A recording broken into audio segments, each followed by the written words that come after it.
दिल छू लेने वाली कहानी। सभी गृहिणियां ध्यान से सुने।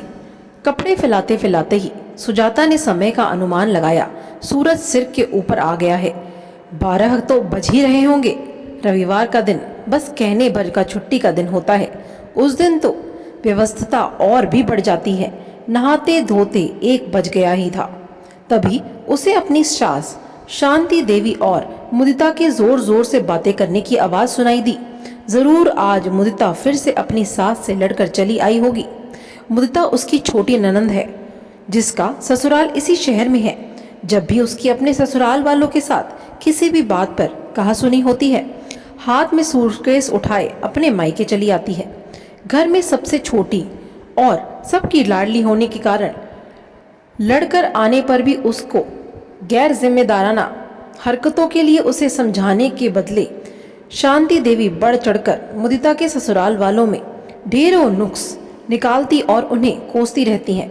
फिर लड़ाई का दूसरा अध्याय शुरू होता है। मुदिता के पति राहुल को दूसरे दिन बुलवाया जाता है और छोटी छोटी बातों पर जो हर घर में सामान्य रूप में घटती होती हैं, उनके लिए उससे देर तक सवाल जवाब किया जाता है। राहुल के अपने घर का रहन सहन उसके आधुनिक ससुराल की अपेक्षा काफी साधारण था, इसलिए वह थोड़ा अपने ससुराल वालों से वैसे भी दबता था और चुपचाप सारी बातें सहन कर मुदिता को वापस अपने साथ ले जाता।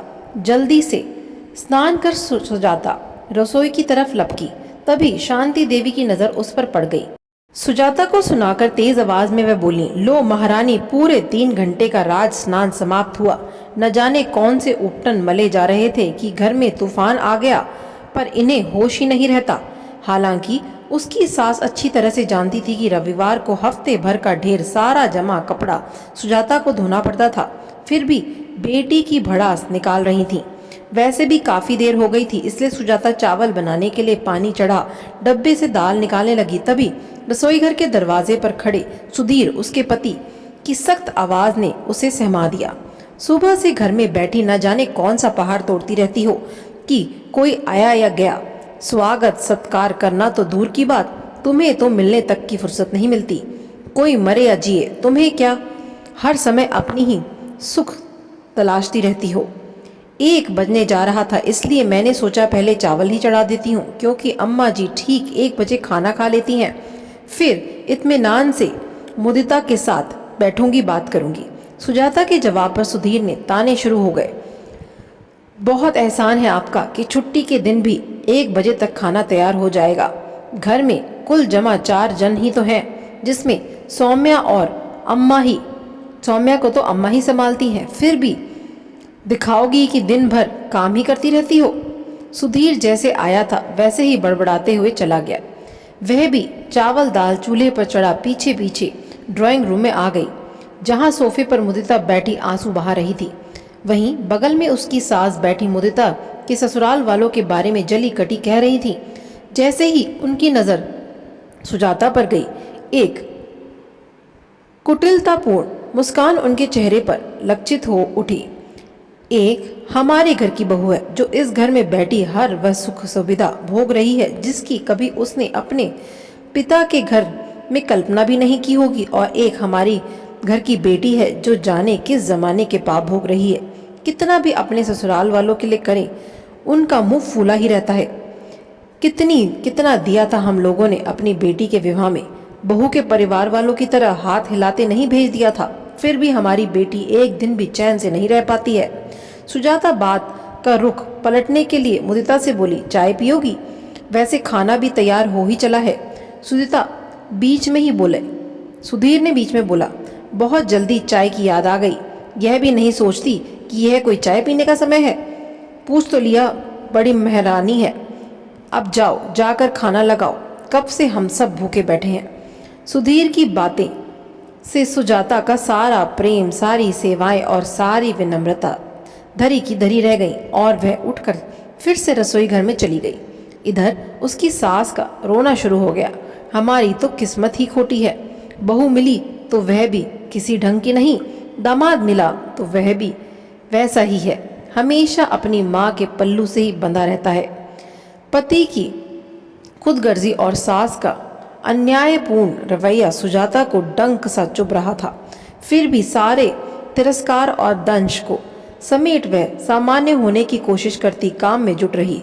हर बार की तरह फोन करके राहुल को बुलवाया गया, पर इस बार राहुल ने आने से साफ इनकार कर दिया।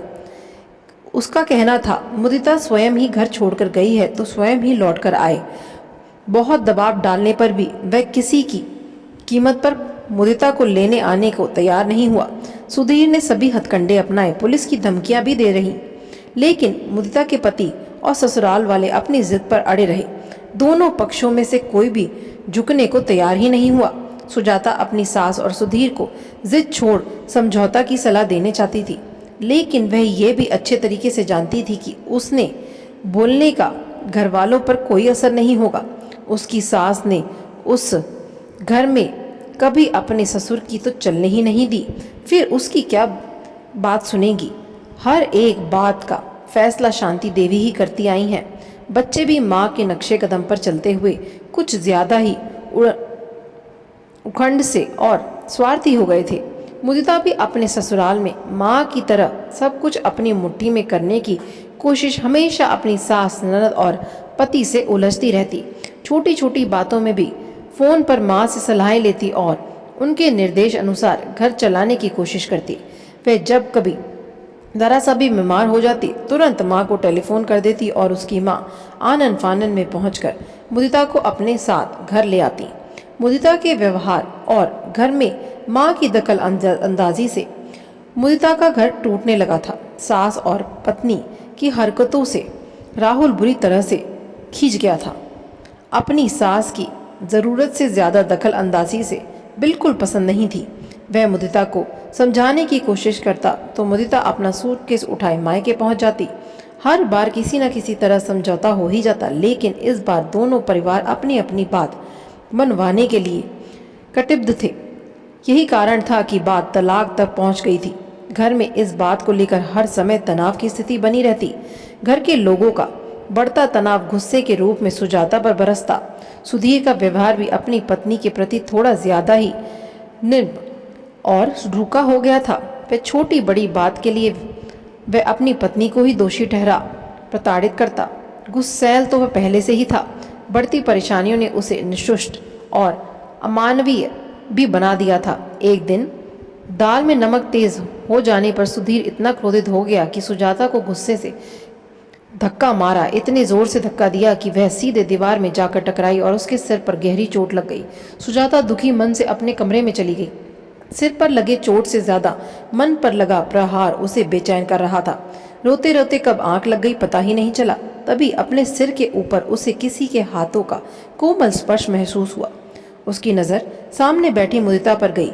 जाने कब से आकर बैठी थी, उसे आभास तक नहीं हुआ।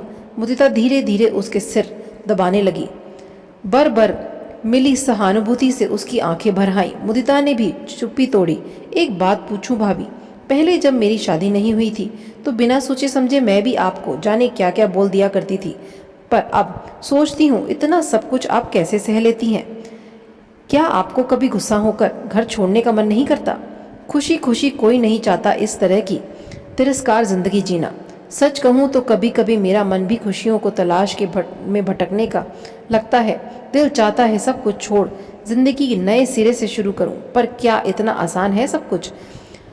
विरले को ही जिंदगी ऐसे अवसर देती है, वरना जिंदगी तो हर कदम पर खुद ही एक चुनौती है।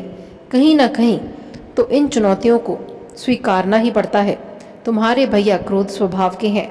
परेशानियां उन्हें कभी कभी उद्दंड और निर्म भी बना देती हैं। फिर भी जब इस तरह का क्रोध, दबंग, उड़ंग और सिर्फ अपमान ही वर्चस्व स्थापित करने वाला व्यक्ति पति के रूप में मिल जाए तो उसका एकमात्र उपाय उसे छोड़कर भाग जाना या अपनी जिंदगी नए सिरे से शुरू करना नहीं होता। मेरे हिसाब में ऐसे परिस्थितियों में जीवन की इस चुनौती को स्वीकार करना और परिस्थितियों को अपने अनुकूल ढालने की कोशिश करना ही सही रास्ता है।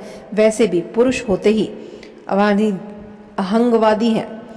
उन्हें दिल में स्वयं की अवधारणा इतनी व्यापक होती है कि पत्नी का स्वयं उसमें समा ही जाता है। जहाँ तक तुम्हारे भैया का सवाल है, उनका विवेक भले ही कुछ समय के लिए खो जाता है, पर उनके अंदर की इंसानियत अभी जिंदा है।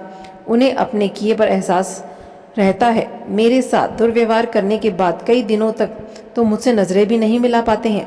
मेरे बीमार पड़ते ही मेरी देखभाल भी करते हैं। उनके क्रोध में मैंने बहुत कुछ सह लिया है और मुझे पूर्ण विश्वास है कि उन्हें जल्दी ही मैं अपनी गलतियों का एहसास दिलाकर सही रास्ते पर ले आऊंगी। बस ईश्वर से यही प्रार्थना है कि मेरे मन की दृढ़ता कायम रहे। यह जरूरी नहीं कि हर जगह पति ही दोषी हो। आज का यह सबसे बड़ा सत्य है कि आर्थिक रूप में स्वतंत्र होती नारियों का स्वाभिमान अभिमान के हद को पार कर रहा है। यही अभिमान छिन्न भिन्न कर रहा है उसकी सहनशीलता को। छोटी छोटी बातों को सम्मान का विषय बनाकर घर टूटने लगा है। इस टूटते परिवार की सारी त्रस्ती बच्चों को झेलनी पड़ रही है।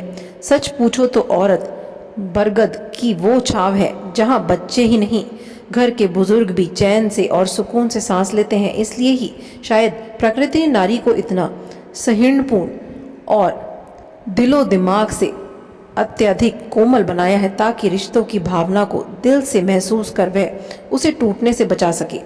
विपरीत परिस्थितियों में नारी अपने अंदर छुपी अदम्य साहस और सहनशीलता से अपने घर का तिनका जोड़ उसे बिखरने से बचा लेती है। कौन नहीं चाहता उसे सुंदर, समझदार और प्यार करने वाला जीवन साथी मिले, लेकिन जीवन में सब कुछ वही नहीं मिलता जैसा कि हम चाहते हैं। अगर अनचाहा मिले तो उसे अपने अनुरूप ढालने की कोशिश करना ही समझदारी है, ना कि सब कुछ छोड़ छाड़ कर भाग जाने में। कहाँ कहाँ और किन किन कठिनाइयों से हम भागते रहेंगे। मेरी मानो तो मुदिता, तुम अपने सारे मान अभिमान को भूल अपने ससुराल लौट जाओ। सिर्फ एक बार पूरी ईमानदारी और धीरज से ससुराल के लोगों के साथ सामंजस्य बैठा जीने की कोशिश करो, सब ठीक हो जाएगा। मुझे लगता है कि वह लोग इतने भी बुरे नहीं हैं। फिर भी अगर कभी अपने परिवार को समेटने में तुम्हारा धैर्य टूटने लगे तो अपनी भाभी को याद कर लेना उसके संघर्ष को, जो पिछले 5 वर्षों से वह तुम्हारे मायके को अपनाने के लिए कर रही है। दूसरे ही दिन बिना किसी को कुछ बताए मुदिता घर से गायब थी। घर के लोगों को लगा सुबह सुबह मंदिर गई होगी। देर होने पर सब चिंतित हो गए, लेकिन तभी मुदिता का फोन आ गया कि वह अपने ससुराल चली आई है और यहाँ हर तरह से ठीक है। किसी को भी उसके लिए परेशान होने की जरूरत नहीं है। 1 हफ्ते बाद मुदिता अपने पति के साथ सबसे मिलने मायके आई। दोनों ही काफी खुश नजर आ रहे थे। आते ही राहुल ने अपनी सास और सुधीर से माफी मांगी और सीधे दोनों सुजाता के कमरे में आ गए। कमरे में आते ही मुदिता सुजाता से लिपट गई। भाभी, आपको किन शब्दों में धन्यवाद दूं? आपने मेरा घर टूटने से बचा लिया। आप नहीं होती तो जिंदगी में न जाने मैं कितने कष्ट झेलती, इसका मुझे खुद भी अंदाजा नहीं। खाने के टेबल पर मुदिता अपनी माँ से बोली, माँ, आज से आप मेरी कोई चिंता नहीं करेंगी। मैं अपना घर अपने हिसाब से चलाऊंगी। अगर आपको किसी की चिंता करनी है तो भाभी की कीजिए, तभी इस घर में भी सच्ची शांति आएगी। अगर आप लोगों का निरुष्ट व्यवहार सहते सहते कहीं भाभी टूट गई तो यह घर भी पूरी तरह उजड़ जाएगा। मेरी सास से तो आप आशा रखती हैं कि वह आपकी बेटी को अपनी बेटी समझे और अपनी बेटी के अधिकार को समझे, तो फिर इन्हीं सब बातों से आप भाभी को क्यों वंचित कर रखती हैं? भैया से भी मैं यही चाहती हूँ। जितना नसीहतें आप राहुल को देते हैं, वे सारी की सारी नसीहतें खुद आपको भी याद रखनी चाहिए। भाभी की सहनशीलता को आप लोग उनकी कमजोरी मत समझिए। रिश्तों को बचाने के लिए जिम्मेदारी सिर्फ उन्हीं पर नहीं है। पत्नी एक बंधन मात्र नहीं होती, वो तो ईश्वर, समाज, कुटुंब और माता पिता के आशीर्वादों से पति और परिवार को जोड़कर रखने वाली सेतु है, जिसके मानसिक रूप से टूटते ही सब कुछ टूटकर बिखर जाता है। थोड़ी देर के लिए खाने के टेबल पर निशब्द शांति सा गई, मानो सभी के अंदर विचारों का मंथन चल रहा होगा। मुदिता के ससुराल जाते ही सुधीर सुजाता को डॉक्टर के पास ले जाने की जिद करने लगा। सुजाता के बार बार मना करने पर भी वह मानने को तैयार नहीं था। तभी शांति देवी बोली, अगर बहू डॉक्टर के पास नहीं जाना चाहती तो कोई बात नहीं, उसे कहीं और घुमा ले आ। मैं आज खाना खुद ही बनाऊंगी और हाँ, सौम्या अभी मेरे पास ही रहेगी। सुजाता को आज पहली बार लगा कि लोग ठीक कर रहे हैं। ठीक कहते हैं, अगर पूरी लगन और निष्ठा से कोई काम को पूरा करने के लिए ठान ले तो ज़िंदगी ज़रूर उसे एक मौका देती है अपने काम को पूरा करने के लिए। बस ज़रूरत होती है थोड़े धैर्य की। आशा करती हूँ आपको ये पारिवारिक कहानी बहुत अच्छी लगी होगी। अगर आप चैनल पर नए हैं तो चैनल को ज़रूर सब्सक्राइब करिएगा। धन्यवाद।